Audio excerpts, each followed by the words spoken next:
as a coach? Are there other coaches that you've looked to as mentors, or that you've said, if I could emulate style, how they handle themselves, just what they do, are there people that you point to?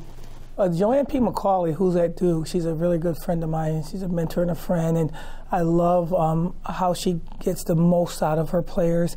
I love my son Maceo. My son Maceo, I think that he's going to be a very good coach in his own right. I bounce a lot of things off of him, and he answers the questions in some fun ways that I say, I never thought of it this way.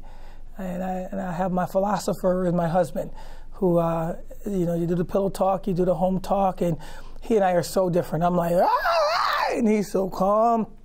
He's so cool, and he comes from a different perspective, from a volleyball guy to a basketball coach, but it's so calm and different than I can imagine. Let's talk about Maceo. I believe he's a sophomore at GW, yes. George Washington, and a really good player. Yes. And so you're only a couple years removed from him going through the recruiting process. Yes. And in that case, you're on the other side of the table. You're the mother. Yes. Listen to all these coaches come in, talk to your son, and try to sell you on their program. Mm-hmm. How has that affected you or changed in any way how you recruit? No. I think the people that came into our lives were very professional and very honest and open, and it kind of like the way I want to coach myself. But the interesting thing is, David and my husband David and my son Maceo took the trip to George Washington by themselves, and they called me to tell me that they made a decision. And so they kind of left me out. So I laugh at that, but I think he made the best decision for himself. Political science major, 5 blocks from the White House, 3.0 student, and he can play the game at a pretty good clip too. God is good to me. What's more stressful, coaching your team or watching your son? Without a mustard seed of a doubt, watching my son play. This takes, I think I die a slow death every time he gets on the court. At first I say, please don't let him get injured.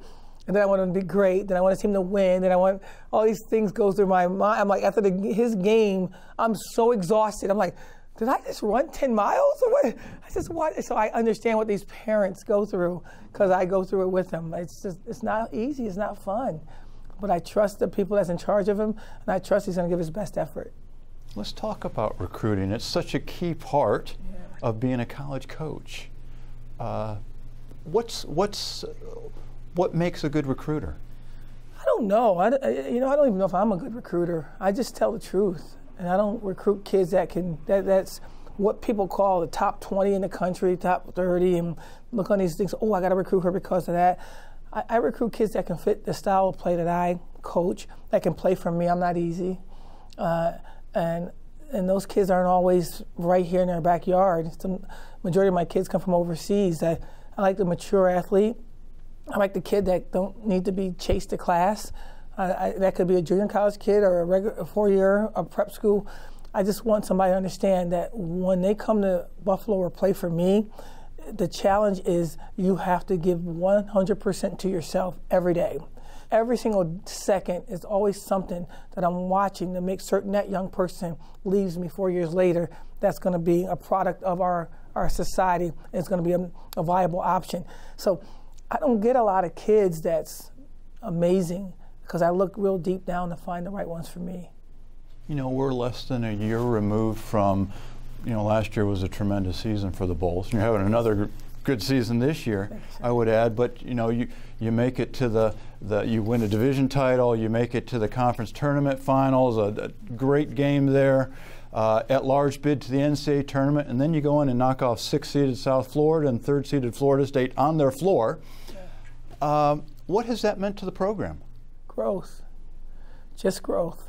Nothing more than that, nothing less than that. It's just growth. And I just, wherever I have ever been, my hope is to have it grow and be different from when I got there.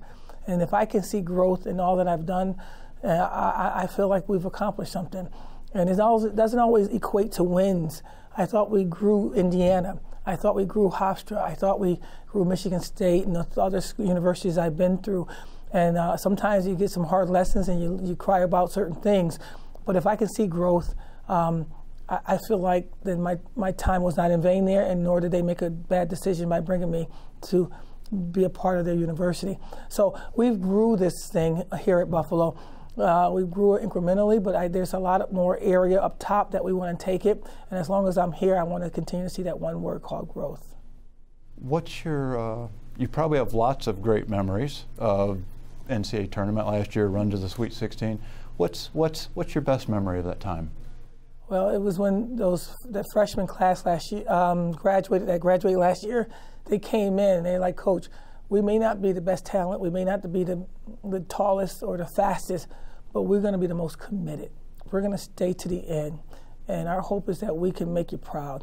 And that those 5 seniors that came through, Cassie, Stephanie, Lisa, Mariah, and Catherine, they stayed to the end and they made it change. And for that, I'll always be indebted to those young people who really believed in their word and believed in this old lady here. And together we made a difference.